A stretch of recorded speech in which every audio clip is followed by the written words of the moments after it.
What a day! 3 more amateur teams, they came one step closer to realizing their dreams. But it's Ultimate that go through to the next round. They're going to be facing Giants. Sinners never sleep. They're going to take down TCM here and move through into the next round.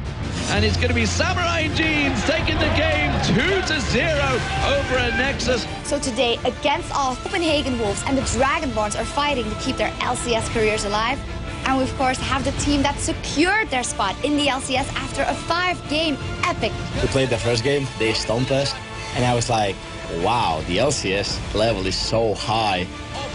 Then second game, we start really good, but they win. And I was like, wow, the LCS is even higher than what I expected. We won the third game, and we start believing in ourselves. They need to win 2 more matches back to back. It's going to slide through, and it's not going to happen. It's going to be Alternate going 2-2 here in the series, equaling it up. It is all on the line right now. Justified sees everybody. He's landed.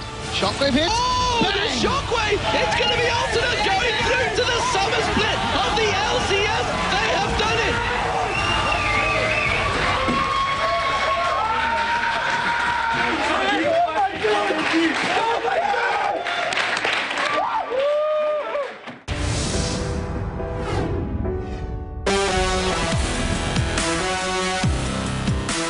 Welcome everyone to the final day of the summer promotion tournament here in Europe. We've got a jam-packed day of action as 6 teams, 3 challengers and 3 current LCS teams battle it out for coveted spots in the summer split. Last night we saw our first LCS shakeup as Team Alternate dug their way out of a huge deficit to unseat Giants in a 5-game classic. And to recap the excitement of the past few days, we saw Meet Your Makers, beat Dexter is Actually Evil, Samurai in Jeans dominate a Nexus, and Sinners Never Sleep pull out the win over TCM Gaming. And it's all on the line here in Cologne today. We're all excited to get the game started, but first, take a look at what the Copenhagen Wolves and Against All Authority had to say about the fight to stay in the LCS.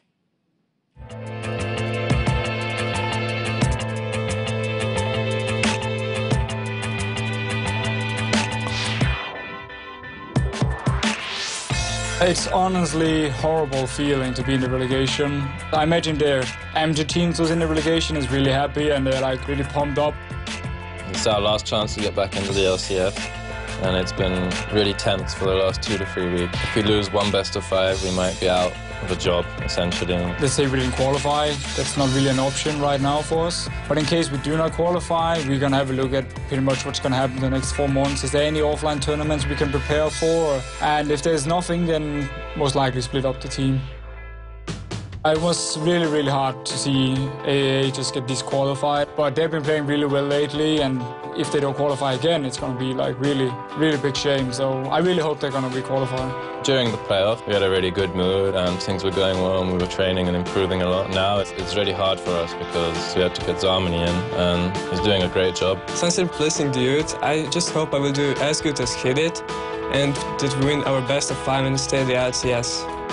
We have definitely felt like a small decrease in motivation after the EG loss. I mean, obviously we're trying to stay happy and everything, and there's no reason not to stay happy right now because we haven't lost yet. So we're trying to keep the mood up. We might not stay together if we lose, so it's more motivation because we want to stay together as a team. I hope to see all the same teams, to be honest, in LCS again, because like the friendship the teams get between each other is pretty good, and I enjoy pretty much all the teams who is in the relegation here, so I hope they're going to re-qualify. The pressure for the LCS teams are huge here. I think we deserve to stay in. We overcame so many problems as a team during the LCS. We are losing our jobs if we lose this qualifier, and they're basically winning a job. There's everything to lose for us. Welcome back, everyone, to the final day of the LCS Summer Promotion Tournament. We've already seen some amazing close games up until this point. Yesterday was, well, if we're being honest, a beast of a day. And today we'll be bringing you 3 best of 5 games to find the final 3 teams for the LCS Summer Split. But before we get into today's action, let's have a look at what we saw in the past days and what, of course, will be coming up. So, starting off with the first round then, the Challenger teams. We saw, first of all, Meet Your Makers taking down Dexter is Actually Evil. 2-1, great game, a long game that we actually saw through that one. Of course, that put Meet Your Makers through to the next round. Then Alternate We say that was a long one as well, obviously spread over a couple of days. Alternate were behind in that one, then managed to win 2 games to go through to their game against the Giants. Then it was Sinners Never Sleep taking down TCM Gaming to take on against All Authority. That game will be coming up here first. And then Samurai and Jeans. Fairly simple, I'd say. 2-0 victory over a Nexus. Yeah, fairly simple, fairly one-sided. Youngbug played an amazing shit in that first game. But then we had Alternate go against the Giants, and that was just an epic of a series. Giants taking the first 2 games with Alternate coming back in the last 3, and we pointed out during all the replays we showed yesterday just how close every single fight was, and now we have our first new team in LCS. We have our 5th team. Well, of course, our first game of the day will be against All Authority versus Sinners Never Sleep. Yeah, we saw Sinners Never Sleep take TCM Gaming to a 3-map series, but they'll be playing against the 6th team against All Authority. And of course, against All Authority has a new lineup, which we will be going over in a little bit. So this is really a testament to how well they can play together.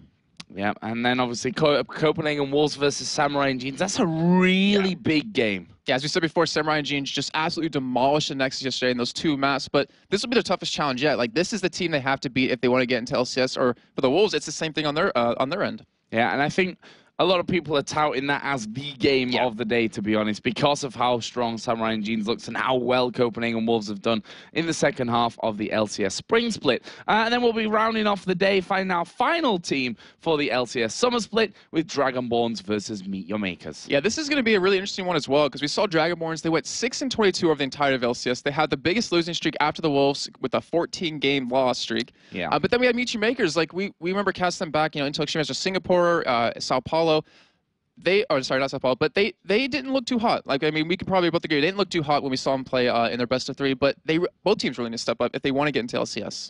Well, don't forget, guys, you can stay up to date on all the standings, all the playoff brackets, the stats, match previews, recaps, and all the VODs over at lolesports.com. Also, make sure to head over to lolesports.com and vote for the team you think will win the games today, as we'll be referring to them later in the show. And as usual, we want to know what you guys at home have to say about all the games, and Shocks is going to let you know how you can get in touch with us. Thank you very much. So don't forget to tweet us with your thoughts on anything LCS. Who will qualify here today? What player or what team has surprised you this weekend? Who are you rooting for? Just hit us up at LOL Esports, #LCS. And now it's almost time for today's first match. Yesterday, Sinners Never Sleep set aside TCM Gaming with an impressive performance from MVP Zoro. To secure their spot in the LCS, they'll have to dominate against All Authority. And you can be sure that Nono and his crew aren't going down without a fight. Sinners Never Sleep versus against All Authority after the break.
Welcome back, everyone, to the Summer Promotion Tournament here in Cologne, Germany. Our first game of the day will, of course, be Against All Authority versus Sinners Never Sleep. The winner of this best of 5 will qualify for the LCS European Summer Split. As we saw from Alternate yesterday, they did it the hard way, we have to say. You know, losing the first 2 games, then winning 3 in a row. We'll see how today's action all goes down. Against All Authority, though, of course, had a good ending to the LCS after bringing in Dude to the team. The problem, though, that they have today is that Dude is still unable to play, as was the case in the playoffs, and will be replaced by Zarmany. We saw that a little bit in the video earlier on.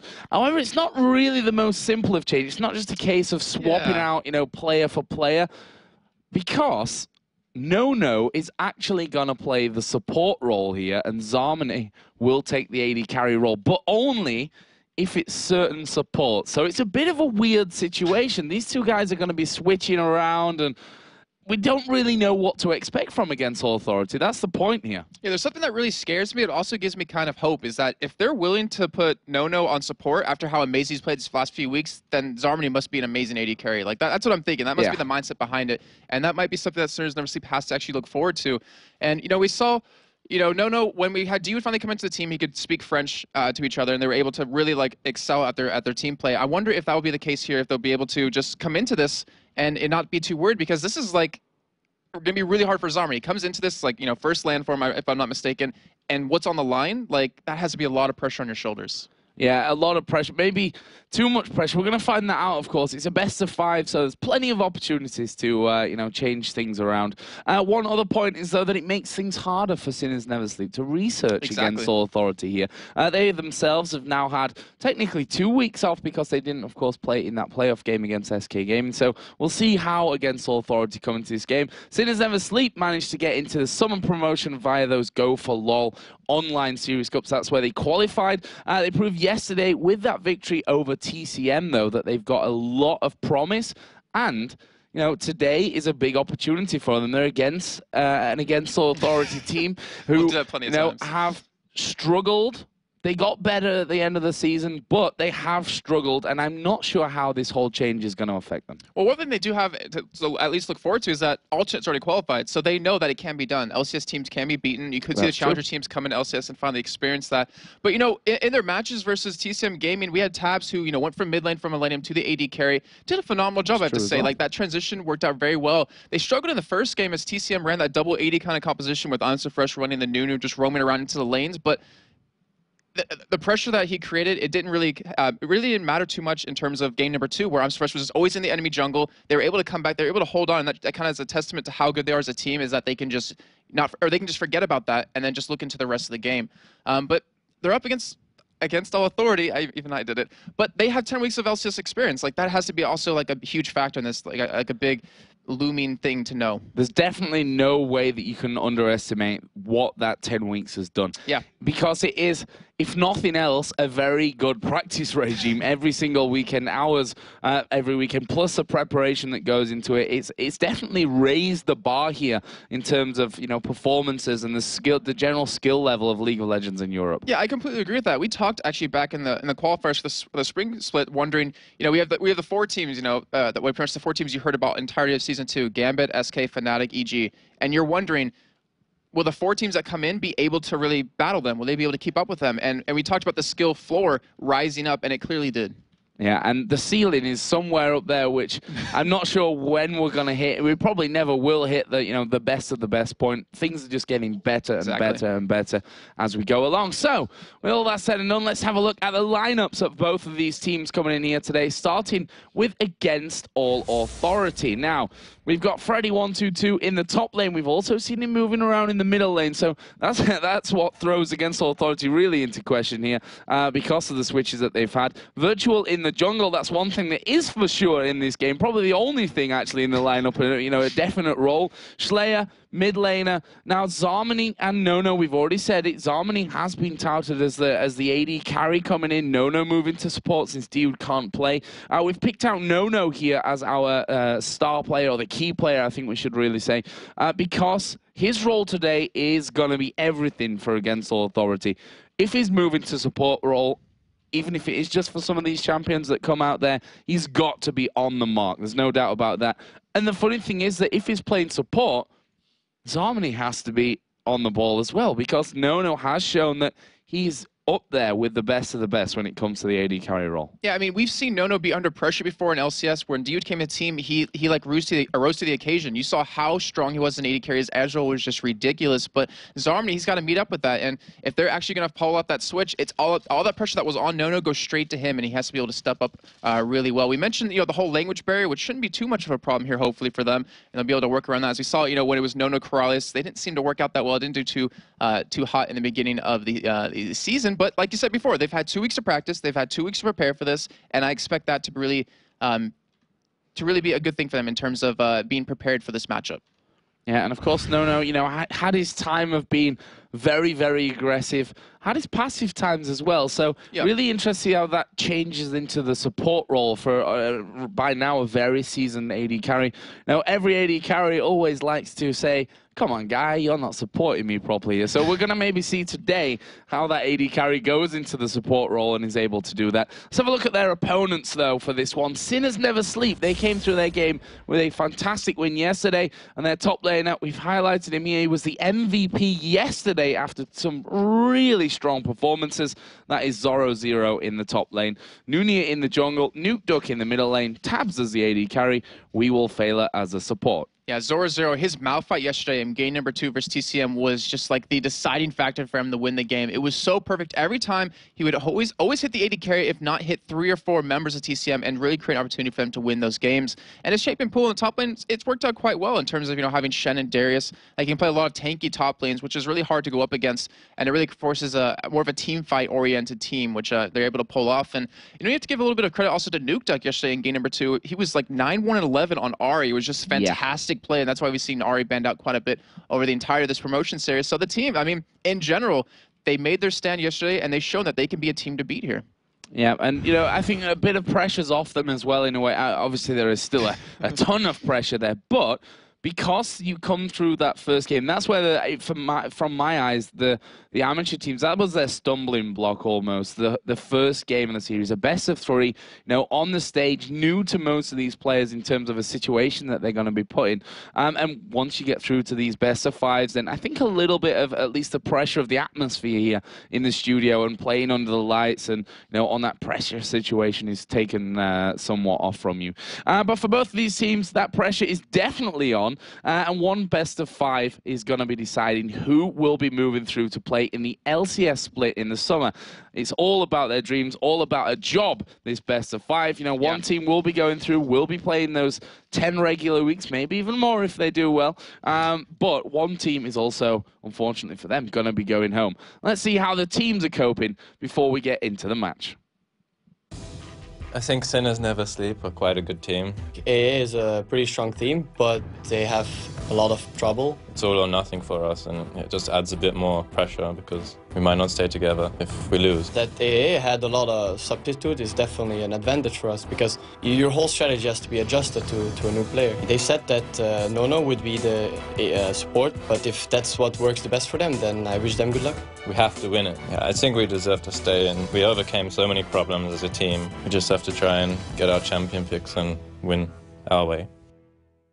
So before we get into Champion Select, let's have a look at which team you guys at home voted for over on lolesports.com. Right now, 73% of you think that Against All Authority will be able to take down this best of 5. I wonder how many of you voted not knowing about these whole roster changes, though I think that percentage may slide a little bit. Yeah, it may slide indeed, but it shows that the fans are behind Against All Authority, and that shows for Sinners of Sleep that they're working against a force right here. They have to get these wins. But, you mentioned earlier about Sinners of Sleep, that's to be under a lot of pressure, and after that best of 3, I mean, it seems like they have even more on them. I think it might even look at it in this way, saying that now they know they have 5 games to play in terms of if they mess up, they can forget about it. They have another match to come into. Like, they can't let 2 slide in a row in that best of 3, but in best of 5 you have the opportunity. They saw Alternate do it yesterday where they lost their first 2 matches and came back in the next 3. So in terms of that, they have a lot of pressure on them in qualifying for LCS, but they also have a pressure off them in terms of they know they can make a mistake and still come back. Well, we see their Sinners Never Sleep on your screens. They are the challenger team coming into this one. Against All Authority, they've had 10 regular weeks of LCS practice here, but kind of throws it all out of the window, those regular weeks of practice when you've not able to bring the same lineup into the game, which honestly, it means everything for your career there. We heard Freddie saying over and over in those last 2 or 3 videos, we have to win this one, we have to win this one. And if you look at it from Against All Authority's side, you know, they've had that comfort of being here, of having a house in Cologne to train. They lose this game, and that's gone. That's all gone. Well, you can also look at it like this. They realized what they had here being an LCS, and then they can also have that to fight for. Like, they have something worth fighting for right now. They want to win these games. They want to keep that lifestyle. They want to keep their dream job. So that might, you know, help propel them into an even better team. Then again, the same thing for Sinners Never Sleep. They want that. They want to have this as a job, and that also might help them out. So here we go then, we're into Champion Select. Going to be interesting to see what this is, or how this is all broken down, because as we said, Zomni and Nono will be switching roles depending on which AD carries and supports do come out. The bans up until now for Against All Authority, Ari taken out. That's against Nukeduck, who had a great performance on that Ari yesterday. Zed taken out as well, just right now a very strong general ban to have in. Renekton removed, that's against Freddy, of course, was his most played champion early on through the main season. And Ezreal, that was one of Nono's big boys. Yeah, so that makes me think that he actually will be supporting this game, so switch it up a little bit. But, you know, these last 2 bans, you have Twisted Fate open, you have Zac open, you have so many champions like Malphite who, you know, out of nowhere just start being like 100% picked or banned here that might need to be taken away, as Against Authority does get rid of Twisted Fate. So now Shen is available, Zac is available. You have these 2 champions if you want to indeed go for them. Also Jarvan, like, they left 3 really strong champions open. Well, Zac is going to be taken out of the mix here, so no flubber bouncing around to cause destruction for either of these sides. Against Authority, obviously, with the higher seed coming from the LCS, have the first pick. They get blue side in the first game. And what are they going to spend that first pick on? You can see there a lot of discussion throughout the team. And no, he's not smiling just yet today. Sona. That is a very determined no at this point. Pressure is on them, and it will be a Sona first pick. So last time we saw Against Authority really play Sona, it was when Cross was on the team, and it didn't work out too well then, but assuming that Nono will be getting him, hopefully he's been working on that, because we saw yesterday just how impactful crescendos can be. If you can hit 3 or 4 people, even one person, if it's the right target, can really set up your team for an entire fight. But we do see Malphite being hovered over. Just like I was saying, he out of nowhere just came into the picks and bans, and it looks like Sinners Never Sleep wants to give their go out of here. I mean, you have that strong initiate, and if you pick him, it's kind of that threat of, we could also pair this up with Orianna, so you have to either take that away from us or let us have it and have a game plan for it. Exactly. And I'll tell you that about what I said about Nono not smiling. He did actually just burst into fits of laughter after that Sona was locked in there, so can't keep a smile like that down, that's for sure. So it looks like they're going to be going Malphite, Caitlyn. As he said, Malphite was Zoro Zero's big champion yesterday. That's what earned him really that MVP in the best of 3. Yeah, so expect him to take teleport, because that's what made him so impactful. I remember one time in the mid lane, he actually teleported to a ward completely behind the enemy team, just came in from the backside. They sandwiched them in, able to pick up those kills. And Tabs looks like he will be running that Caitlyn, which he ran in 2 games, and in the 2 games they won. So it's going to be a very strong AD champion for him, and it looks like Against Authority is going to have to counter that somewhat. And we've seen a lot of Varus, a lot of Misfortune, but Caitlyn's kind of also come back into her own here. Yeah, I've seen a lot of Caitlyn this weekend. Always nice to see as well. But what are Against Authority going to go for? Second round of picks. They want to take that Orianna away, and there's a Jarvan lock-in as well for Virtual. Okay, so before I get into those, we still have Shen open, which is like really curious to me. I mean, obviously you can run him in the top and you can run him in the jungle, but it looks like Against Authority values that Jarvan way more. That being able to lock them down really helps out quite a bit. And then you also have the ball, like we were saying before, you want to take that away from the enemy team. You don't want to let Malphite have the opportunity to pick that up, so then he can have that really amazing initiate onto you. But now, I mean, if Sinners Never Sleep doesn't pick up Shen, that gives him the opportunity to do it. It gives you that really tanky champion on top, and it gives you the global presence, which is really big. We saw how impactful that can be yesterday. But we do have Thresh and Nasus being sat on. So the Thresh, it's a little interesting. It doesn't necessarily work extremely well with Caitlyn, because Caitlyn's just about farming, not really about getting, you know, kills. So I'm curious to see if he's actually going to lock that in, or maybe go for Lulu. Well, we'll have to see. Thresh has, of course, been a very hotly contested pick.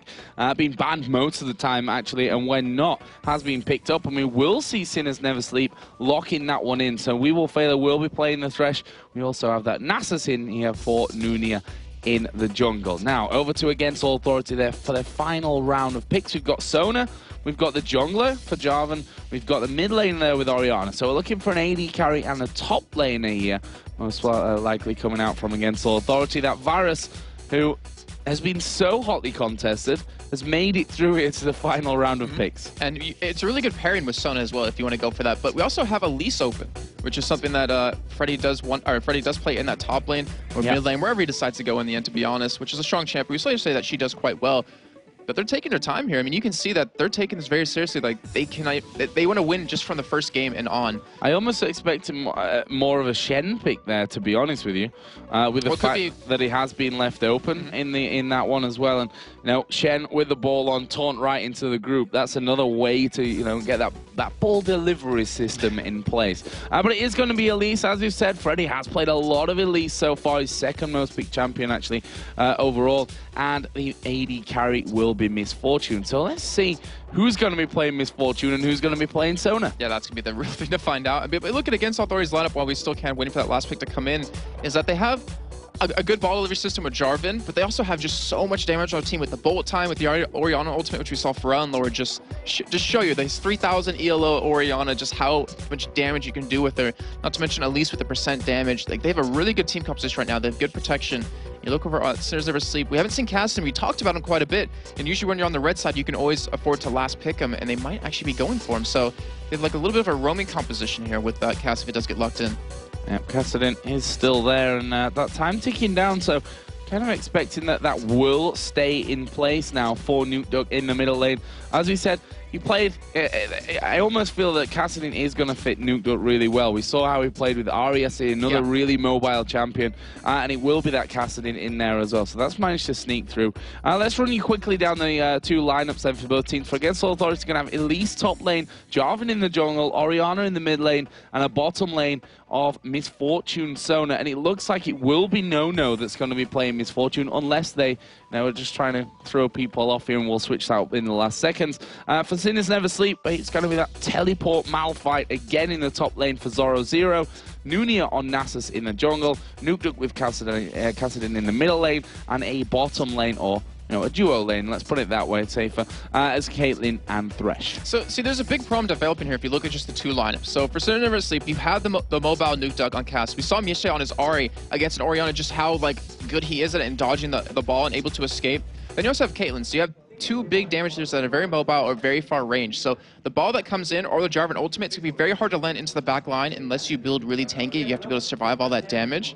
And that might be a problem for Against Authority as we get into these team fights. They have to overcome that some way. Well, we'll see if they have planned something for this one.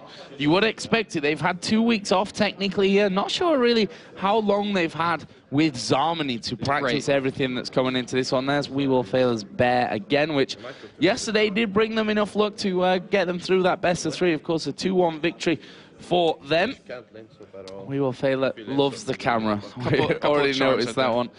And there, of course, is his AD carry, the man that, became famous for his Fizz play. Tabs? Don't think we're going to be seeing any AD carry Fizzes this game, though. That would be one thing that would catch the team off guard, though. You have to imagine that they have some sort of thing planned, like that, if they need to back up on, just to kind of surprise the other team. But it's just going to go for more of a standard play style. And Zoro Zero, I mean, I think he's going to be the man to watch. We highlight him in the best of 3 versus TCM. His Malphite ultimates were key, and they're going to need them here. Like, he's going to need to be landing these ultimates. He's going to be needed providing some really good ganks if Sinners Never Sleep wants to win. Yeah, and he is the new man on that Against All Authority lineup. Of course, Zarmany, we saw him in the video. He's got big shoes to fill, to be honest. When Dude came into the team, Against All Authority definitely got things going once again. So here we go then. Against All Authority on the blue side, Sinners Never Sleep on the red. Jason, take us through level 1. Well, looking at the lineup, so we have a lot of vision for Against Authority with the standard, with the ball. So if anything, they're going to be the ones to invade just because they can spot things out. I don't think they're really going to go everything for that, right off the bat with just who they have. I mean, we saw yesterday that we didn't see any level 1 action except RNA or on Ultimate invading one time, and they paid the price. They lost 2 members, so I don't think any team's really going to go for that aggression. But still, Against Authority, they are the more experienced team. They've had those 10 weeks in LCS. If they want to go for it, they obviously can. Yeah, this goes back to what we talked about a lot yesterday in terms of best of 5, all on the line here. We're talking about careers for this one, and as such, you probably won't expect too much to go down at the start of the game in terms of invasions. And it looks like we are going to be seeing Sinners Never Sleep with their dual lane on this bottom side against Soul Authority going for the same. And just to note, No and Zarmi didn't switch around, so it will be No playing the Misfortune. Okay, and he's also running that 4% lifesteal, which, you know, we saw on Cretan where he didn't use lifesteal quits until the last 3 games, the games they won, because it helps you so much in lane. And Thresh has so much burst, and he has, you know, some pretty good harass as well, so he's going to need the extra sustain. And it's going to be really hard for Sinners Never Sleep to really harass him out of lane, considering he has a Sona as well. So here we go then. See the jungle camp spawning in, and as you'd probably expect, the Golem's going to be going over here to Virtual, that bottom lane, just helping out there to share that experience. The walls are done by Thresh and Caitlyn. Sinners Never Sleep going to be starting off here with Nasus on that red buff. So I'm looking at how this game's going to start off, and I would really expect that Virtual's going to camp out, nuke duck in the mid lane. They want to get Cassian out of the game, and the pre-6 point is the opportunity to do it. Shlaya, I mean, he has decent attack range, obviously way more than nuke duck has, and has the stacking passive, which can do quite a bit of damage. So I think that's definitely going to be the lane for them to gank, if not that top lane. They want to make it so Zora Zero can't become that immovable object late game that just is so hard to deal with. There we see a level 2 Misfortune. Double up comes straight out on towards Tabs. And that's what No was looking for. Maybe seeing some Nunu from him later, who knows. That's what he was looking for as he got that early experience boost coming in. So, not sure really what to expect out of against Soul Authority, you know. With this whole lineup change coming in, they're not going to be as steady as they were towards, you know, week 10 when they had Dude in the lineup for a couple of weeks. But that could also work to their advantage, as we've talked about, with the fact that Sinners Never Sleep have not really been able to research exactly what's going on. The one thing that really worries me, though, is that we've seen Nono play not amazing, really not comfortable when Cross was on the team, but then we saw him play the complete opposite of that, just extremely well when Dude was there. But that just shows that he's heavily impacted by the support he has, and we'll see the relation that he has with Zarmina here. So you can see that Nono doing a great job there of lapping up that CS, all level in the bottom lane.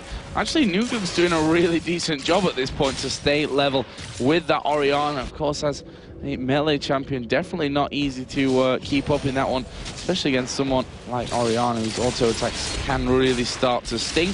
We see, though, Nasus coming down into this bottom lane. He's actually gone through all the wards, and in the end, they did start to back away. They didn't know that Nunia was actually there. Yeah, they didn't, and they're not even, well, they don't have any wards to put down to really stop that anyways if he wants to go back to that side. But, you know, pointing out the Nasus, it leads me to believe that Nonu's going to go for that typical Bloodthirster last Whisper build, just go for a castrating carry. They're going to go Lantern gank here. We haven't seen that in such a long time, I have to say, but it's so effective. Yeah, and look at that. Against Soul Authority, reading that situation perfectly. They pushed the lane completely out, back straight off and picked up the golems, and that will actually keep them safe from that Nasus. This is actually a strategy that most people talk about or complain about in terms of being on the blue side, as we do see the game unfortunately failing. Well, not failing too bad, because Rosero did blow that flash, but being on the blue side, you have the opportunity to push your lane out, especially with the Sona, and then go do double golems, come back to lane, because you're not going to miss out on too much CS. You're going to get a nice level advantage, a nice gold advantage over your opponent, and that really can help you out in the lane. And so Zoro Zero, no flash available for him now. That was just burnt as Jarvan came sliding into that top lane. Virtual making his presence felt already in this one. So we will fail here, waiting inside of the brush against Soul Authority, trying to camp behind those minions. Here comes the hook. They're going to grab Zarmini and they're going to get flayed back. He will be forced to flash away from that one. Sinners Never Sleep not quite got the damage there. We will fail took quite a heavy attack of his own. And obviously Sona wins out this situation exactly. because of the heals. I mean, did use the flash, but still. That was a trade that against Authority won completely, and I was about to say, like, are you really going to try pulling anyone in? Because Misfortune just will out-damage Tabs easily early on. Then if you ever do damage to them, they're just going to sustain it. So they can't really afford to be too aggressive at the bottom lane, but they're going to keep trying. Now we see Schleyer doing some good damage on towards Nuke Duck.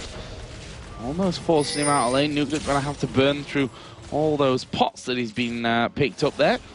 Nunia heads off towards his race. So they know that Nunia is in that general area here. That'll probably force Schleyer to be a little bit more careful in terms of where he goes aggressive. And we have to remind you that this is patch 3.5 balance, so you're allowed to have more than 5 health pots right now, and that's one thing that makes it so Cassian can actually survive this laning phase. So that's why you're seeing him here, and we'll see how well he actually or how impactful he becomes in this game, because him and Zoro Zero, like that roaming gank squad that they can pull off, is going to be really deadly. Yeah, and we just saw that. Thresh using that lantern to collect all the souls. The AD carries right now, 5 CS difference between them. Zero's With Tabs in the bonus of that one. And there is the unstoppable force, and there is the shockwave being used. He actually didn't pull them in there at the end. He was already dead by the end of it, and there is the power. And the funny thing about that is that they didn't even use teleport. He just walked down from that top lane and nailed him. Yep, I mean, he hit level 6, but actually him and Caster are both level 6. You're not going to escape that as an Orianna ever. I mean, you get silenced, you're not going to flash, or you get knocked up, and that's exactly what Sinners Never Sleep needs to keep doing, and that's what we're saying 0-0 on Malphite. Like, you cannot let him have that after we saw him yesterday, and after we see him now, how just deadly he is. Yeah, he was rock solid with that Malphite yesterday, and apparently that trend is continuing here today. First Blood, of course, went in for Kassadin as well, who was doing so well to stay up in farm. I mean, should an Orianna ever even let that happen? I mean, should a Kassadin be level with Orianna at this stage on farm? No, I would say an Orianna should have at least a third of a CS advantage over the opponent when it's a Kassadin, just because you have the range, the ability to harass. But unfortunately for him, that you see on your screen, Nukeduck does have that nice little bit of advantage. He has a tier, he almost full bought a Catalyst as well, and that's not a good sign, because the sustain he's going to have in that lane is just going to be hard for Slay to deal with. Freddy, on the other hand, though, has managed to, with that roaming from 0-0, get himself up there in the lead. Almost, well, it is a 15 CS lead that he now has in this top lane. Got a Doran's Ring in there with a Boots, Crystalline Flask, and a pot. Chalice of Harmony was picked up by 0-0 after that assist. Yeah, so he's going to have that great mana sustain in the top lane that's going to help him out. Not to mention the mana resist against Freddy 122, who, like I said, went a Doran's Ring, so he's trying to last hit and get that mana back, but he's just trying to harass as much as possible, and even with that, it's almost for nothing, because you're seeing 0-0 just sustain it. I mean, he's popping his Crystalline Flask, he's not taking too much damage at this point, and We Will Fail's going to catch him from behind, but are they going to go in on this? Well, it looks like it. We Will Fail will be coming in. There is the hook. They managed to land it on towards Harmony. He will be flayed back there. He doesn't have a flash available as the Ignite goes down. But can they get in? Caitlyn taking a lot of damage. May go down. The barrier used. There's a box coming out. We Will Fail her. Knocks No back, and here comes the snipe. Ace in the hole. Double kill for Caitlyn. Wow, that bait was so perfect by Taz. You talked about his Caitlyn yesterday and how great he was. He just showed it there right again. And Zarmi tried to go back in, try to get a little bit more damage. No almost was able to turn that fight. But a double kill over to a Caitlyn Thresh lane when they're not really supposed to beat you at this point in the game is not good at all. Not good at all. Unless your Sinners never sleep, then it's completely perfect. It looks like they didn't sleep last night. It looks like they were practicing for this game the entire time. Doing really, really well here at the start. Nukeduck's going to get in there. Has got that blue buff on, as does Schleyer, who may wander up to that top side. No, he's quite happy to just farm those wraiths away. But look at this. We see Nasus hit level 6, and this is what pretty much every Nasus has been doing at this stage, is hit 6, get straight to the dragon and get it done. They took a play right out of Diamond's playbook right there. That's perfect play. They got a double kill bottom. Why not go for dragon? And they just got a nice, huge gold lead in terms of that. And I mean, they're losing CS in the top lane. You know, Nukeduck, he's having a harder time now in the middle lane in terms of CS, but he's still not necessarily losing too bad. And then, of course, Taz in the bottom lane has like a 20 CS advantage. So this is looking very, very good for Sinners Never Sleep. Yeah, Schleyer, now that he's got that blue buff and got the Chalice in there, he can afford to, spam that ball a lot more than he has been doing at those early levels, which means that Nukeduck will start to fall a little bit behind in that one, but it's all about pretty much damage limitation at that point, getting as much as he can and getting that roam off. And the problem that happens is that every time Nukeduck goes in, like if he gets his own blue buff, he can just silence him, force pulls back away every time, and he can dodge the ball pretty easily. So he has this ability to free harass Schleyer, which you see, I mean, he had to go back and heal. He even picked up Mercha just to get a little bit of more magic resist and some health pots. Like, you're seeing that Nukeduck is winning this lane out quite heavily. And if you look at the AD carries, there's a difference there of more than 20 CS on a double kill as well. Definitely going to be helping out. 2.8 to 4,000 gold at this stage. And that is a huge, huge difference here that Against All Authority are going to struggle to bring back. Yeah, so Against All Authority lost any sort of advantage they had in terms of the bottom lane early on. However, they do have a Sona, so they have it level 6. They have that bullet time crescendo combo. Not to mention they have the double domes to keep taking over and over again. But we'll see how that ends up going. I believe Tabs is level 8, if I'm not mistaken, to the level 7 Nona, so they have that advantage at this point. Oh, look at this. 0-0's coming to the middle lane. Orianna's not going to ward down. There goes the silence. There's the unstoppable force. The shockwave was used. The flash away from Schleyer. But Nukeduck Riff walks in, picks up the kill. Nuni was there for backup as well. And another perfectly executed push on the middle lane. Perfectly executed and without teleport used. I mean, yeah. that's not Schleyer messing up. Freddy 122 has to ward that.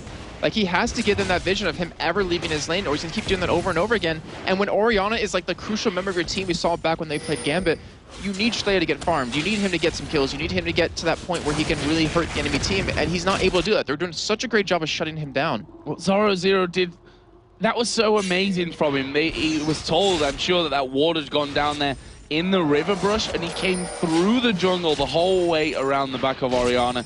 And obviously nothing was said there by Freddy about that Malphite not being in lane. Orianna caught too far up, and that brings Kassadin to 2-0-0. Catalyst finish now.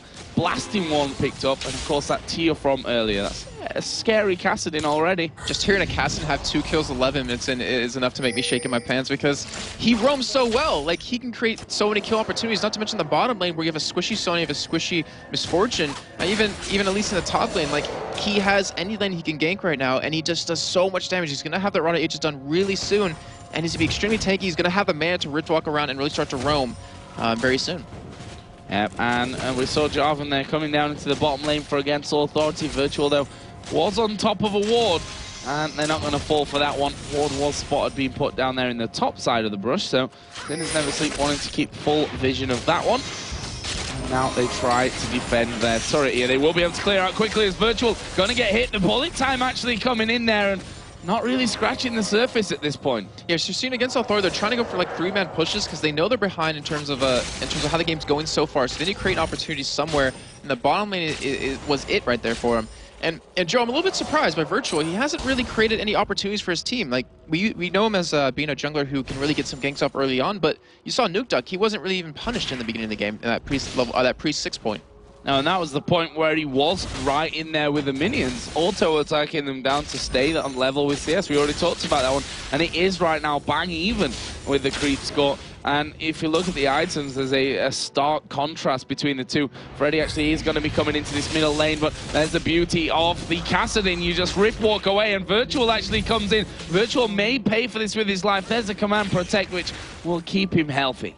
That's not a good sign. I mean, that's your tank right there, Virtual, who needs to be able to sustain that damage. Obviously, it's early on, and we had Nuke Duck get pretty fed so far, but that's not a good sign for Against Authority. They need to drag this game out, and even if they do that, the ability to drag it out when you have a Kassadin, you have a Malphite combo, is going to be extremely hard. Oh, and look at this middle turret being stripped down. Freddy right now starting off that blue buff to help Orianna out, but I think it would have helped more if he'd have stuck around that middle tower there. Sinners Never Sleep going to take their second one of the game. Of course, they did have that bottom outer turret away a little bit earlier on. Top lane is completely pushed down. Let's have a look how much damage that turret has actually taken. Okay, not really that much right now, but Sinners Never Sleep with that crucial middle outer turret gone. And the thing is, it gives Sinners Never Sleep the opportunity to go for Dragon, which should coming up relatively soon. But you already got the first one, very early on. You saw Nuni hit level 6, then they went straight for it. There's no bottom turret, so if they push the lanes out, there'll be another free Dragon. This gold lead is going to get ever wider. Here's Tab starting off the blue buff. Kassadin going to be coming down here in just a second to claim that one. And he has the Rod of Ages now finished. Also got that Negatron cloak in there as well. So, Misfortune, I want to actually say Orianna, who doesn't really have anything in terms of items right now, really won't be able to do all that much to Nuke Duck all. Yeah, so they need to channel, I guess, their inner ult and just drag the game out as long as possible. They do have like the double AP composition, so they do have a lot of damage in the mid game, but with the items they have currently, it's non-existent at this point. You even see like the Negatron cloak picked up on Kassadin, which he realizes that it's double AP, I need to stay alive, I need to go for an Abyssal Scepter, and once I do that, they won't kill me. They cannot do it. Even Nono, who's just 20 CS behind right now, doesn't have the damage to take him on. And we have also in that top lane, if we compare there, 2 assists for Zoro0, and that may become 3 here if Schleyer isn't careful. And he just comes, sauntering down as the Malphite looks so cool when he comes rocking into the lane. And they're going to go down towards Dragon. I look like that when I walk a little bit. That's Fiddlesticks. Oh, okay. But we do see it looks like a fight might break out soon, and Sinners Never Sleep, they probably want this fight because they can easily take it here. Yeah, Zoro0 just waiting off here at the side. There's a shockwave pull. 3 of them in. Oh my gosh, that is an amazing combo coming out of Against All Authority. Can they finish off more? Lots of damage still coming out from this Kassadin though. But it's 3 kills for 2, but Kassadin is going to keep going with this one. He may be able to get them all here. That is a triple kill. The 4th stolen away by Tabs. But it is an ace for Sinners Never Sleep, and that is with Against All Authority literally landing everything that they could land perfectly. That was just, I'm sorry, I'm a little bit speechless right there because that was such an amazing team fight against Authority. They, like you said, landed every ability. They had the Cataclysm, they had the Crescendo, they had the bullet time going, they had the Orianna ultimate, set it all up, and yet they could not kill every single member of Sinners Never Sleep. They were able to kill the tankiest members, but they left the damage alive, and that's the problem. I was mentioning before, you know, you have the mobility of Nuke Duck, you have the range of tabs. They need to be able to get into that back line and hit them, but they can't, and you just saw how that's going to affect them. I mean, a 5-0-2 Kassadin, a 3-0 for Caitlyn. Something tells me that Kassadin won't be making an appearance any longer in this best of 5 after the start that Nuke Duck has had. But you only get 3 bans, and it's all about priorities, really. I mean, his Ari yesterday definitely was worth a ban for my eyes, but just showing that he can do that on more than one champion. And we saw that against Authority banned out Twisted Fate when they were on the blue side. They could have left it open, but that kind of shows me that maybe Schley doesn't play him, or doesn't really play him too often, because why ban him out when you can force the other team to do that? Exactly. But, you know, teams, they all have their setups that they're ready for. We've seen We Will Fail here with the Oracle on, and they're going to go for No-No, who's going to walk straight in there. He gets hooked. He's going to get knocked back by the Flay. He's dead. There's the ultimate actually used by Tabs in the end. Unnecessary. Don't think he really needed to use that one, but, you know, better safe than sorry. And look at Zoro0. Big Malphite in the jungle, just saying, you're not coming down to this bottom lane. I'm going to destroy you if you even try. And this is just like step-by-step perfect play to Sinners Never Sleep. I mean, they've gotten 3 turrets to 0 right now. They have 2 dragons to 0. They are up 10-3, 17 minutes in. This is a huge gold lead, almost approaching 8,000 at this point. And against Authority, like they're caught with their pants down. They're trying to get back in the game. Like that last team fight they pulled off, it was needed, but unfortunately it didn't work out. They just didn't have that little bit of extra damage they needed to win the fight completely. Yeah, and as I said, bad side if everything works as intended. I mean, they got everything there. The Java knockup hit everyone. The Shockwave got 3 of them in there. I mean, if you can't pull that one off, it's not a good sign going forward. But, you know, they've got to stall this game out, get themselves as farmed as they possibly can, try and pick off a few kills here and there. But we can already see that Sinners Never Sleep have started to get those wards down in the Against Authority jungle. We can't forget, though, against Authority, they've had 10 weeks of practice against the best teams in Europe. Like, if anyone's going to come back in this game, they have the opportunity to do it here. They just need to drag the game out. Don't underestimate, easy for me to say, them at all. And they just need to hold on. I mean, you saw in that last fight, they set up that team fight perfectly. If they maybe had a couple more items, like they would have aced them, probably not even lost any members except Virtual, and they probably been able to, or would have been able to snowball the game right there. Oh, here we go. There's the unstoppable force coming in. No-No gonna get nuked down as Slayer does get the ace in the hole blocked for him by his teammate. Nuke Duck going very, very low here. Will Rift walk away? Double kill coming out for Caitlyn. It's going to be another one. It's Thresh that picks that one up, and only Zarmony survives that one. Everybody's still alive from Sinners Never Sleep. That was so one-sided. I mean, that's... Well, actually, we have a disconnect out of No-No. I'm not sure if that was on purpose or not, or if that was like a bug, but they got caught out. I mean, they just blatantly got caught out in the mid lane right there, and Sinners Never Sleep took advantage. Now they're going to take a Baron at 19 minutes, and they're looking unstoppable. They have a 10,000 gold lead. Wow, and Against Authority are obviously down a lot right now in terms of, you know, their mental state, because No-No has left the game, and there's no pause, which tells me he's not had a disconnect. He's left the game. I'm hearing from announcers that he actually said GG and quit the game. Wow. And then reconnected. But now he's back. I think that's a case of his teammates saying, you know, we're fighting for our damn careers here, man. Get back into the game. This is crazy, crazy stuff. Sinners Never Sleep.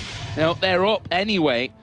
But honestly, this is even more important. The fact that Against Authority are obviously so down. We talked about No-No and how him and Corralius never got on, that they always were fighting in a team. And that is a horrible sign for Against Authority here. We're not even through yet with Game 1. I mean, yes, it's been bad for them, but if it's really that bad, then surrender the game. Don't leave it like that. You kind of just showed the weakness in your team as well, like showing that you're really frustrated, you're really pissed off, and Sinners Never Sleep can take advantage of that whenever they want. But it looks like Against Authority is just going to stick together now. I mean, it's a nice plan for them, but the problem is there's Zoro0 at ultimate. If they stick together too close, he's going to take advantage of that, and they're going to collapse on you. Exactly. That's what Sinners Never Sleep want. They want them to stick together. I mean, Zoro0 lands in there with that unstoppable force. You get Thresh diving straight in, the box goes down, and everything is going to get popped out from that one. as we are seeing Sinners Never Sleep here pushing down this middle lane. Let's see if they can get in there. There's the bullet time used by Nono to clear out that minion wave, but Sinners Never Sleep keep on going through, and Nukeduck is waiting off here at the side to get in there and cause some trouble. That bullet time is the only thing that was stopping Sinners Never Sleep by pushing his turret down. They're going to have to give this one up because they cannot defend it, especially against a Baron Sinners Never Sleep. You already have Cassie, who's extremely fit at this point. They have a 13,000 gold lead almost. I mean, against Authority, they had to let their outer turrets go. They just have to defend these inhibitor turrets somehow. Like, I'm looking at it, I don't even know if they have the damage to do it. That's the problem. Yeah, I'm not sure that they do either, as we are going to see Sinners Never Sleep just brute force their way in here. There's the unstoppable force. It hits two of them, and they are going to go in towards Virtual. The shockwave comes down, does absolutely nothing. There's the ace in the hole onto Schleyer. He will just about survive it, but it's already one kill. Schleyer will have to back off, and Sinners Never Sleep are going to push through here for more kills. Freddy lands a cocoon where you can only cocoon one man, and that's the trouble. They need it to cocoon all 5 men. It needs to be a massive cocoon, and they just don't have that at their disposal at this point. Sinners Never Sleep going to take the first inhibitor. If only Elise could evolve for abilities right there, that would have been perfect. So the void spikes, spreading out, you have the cocoon going everywhere. But still, in the meantime, Nono's pushing the top lane, and I mean, okay, I'll be just blunt and honest. I mean, this isn't even him just like, oh, I'm gonna split push, guys. Try to hold on to it. It's just him being frustrated. Yeah, this is a frustrated. Yeah, no. I wish I could say it was a smart play in split push. I mean, in the end, it's working right now, but they lost an inhibitor, and it's not working out. And for him. if you look at the player cameras in the bottom left there from Against All Authority, Nono is going crazy right now. He is not happy about this situation, and you can see why. They are being destroyed. That's the word that I'm going to use for this, because it is really a one-sided domination coming out of Sinners Never Sleep, and I tell you what, they'll be lapping this action up right now. And what really worries me is that you pointed out Nono is just screaming. Well, first of all, it's the first time we've never seen him smile. We've never seen him angry. But the entire, or well, at least the 3 members we can see on his team, they aren't talking back. Like, they aren't saying anything. They're just, it seems like they're shutting down in terms of how this game's going. They're like, oh, we lost this one. They're getting down on themselves. They need to just take a second and talk it over and kind of work it out. Like, they cannot let games like this go. I mean, that wasn't even close. That was just so one-sided. Yeah, and we saw Nono leaving the game there. The surrender comes in, and we will see game number 1 going to Sinners Never Sleep here in this best of 5. They immediately leave the stage. They're going to have a chat about this one, and there is Against All Authority, and you can see the frustration in the team. There's not a lot of talk coming out aside from Nono. See Schleyer head in hands right now, and well, you can totally understand it. That game was not theirs. It went completely against them in pretty much every single aspect. I think even starting with the picks and the bans. No, see the frustration banging there on the desk. He wants to get his point across, but we'll have to see how that carries Against All Authority. They've still got 4 games in this best of 3, but it's going to take a big change around from that one. We're going to go over to the analysis for this one, though, with Demon and Quickshot. Well, a very one-sided victory here this morning for Sinners Never Sleep. First game, this is a best of 5, remember, a lot of games to go, but that is definitely a warning sign for Against All Authority. Yep, no, definitely, and it's something that you've seen from the very get-go. Zoro0 roamed to the middle lane, helped pick up first blood. He came back a couple minutes later, helped pick up a second kill. To be honest, his teleport was hardly used at all.